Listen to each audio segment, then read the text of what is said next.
அவங்களுடைய கூட்டணியில் இருக்கவங்களே அந்த என்டிஏல இருக்க சில பெரிய தலைகளே சொன்னாங்க, திமுகவை வந்து அசைக்கிறது அவ்வளோ சுலபமா இல்லை சார்.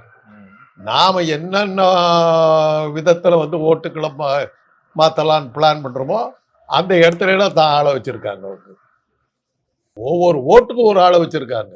அந்த அளவு இருக்குது. அதனால கொஞ்சம் கஷ்டம்தான்.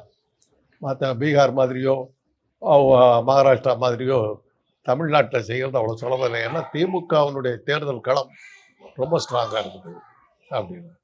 ரெண்டாவது இன்னொரு கணக்கு பார்த்தீங்கன்னாக்க தமிழ்நாட்டில் இருக்கிற அத்தனை எதிர்கட்சிகள் அத்தனை கட்சிகளும் ஒன்றா சேர்ந்த திமுக கூட்டணியில் இருக்காங்க. யார் பாக்கி இவங்களை தவிர? இவங்க கூட்டணியில் யார், என்டிஏ கூட்டணியில் யார் இருக்கான்னு கேட்டால் இது ஒன்றும் யாருக்குமே தெரியல. யாருக்குமே என்டிஏ கூட்டணி வெற்றி பெறும் ரைட்டு. அந்த கூட்டணியில் யார் இருக்கிறா? பாஜகவை தவிர பேரை சொல்லு. தாவேக்கா இருக்கா இல்லையான்னு உனக்கும் தெரியல, அவங்களுக்கும் தெரியல.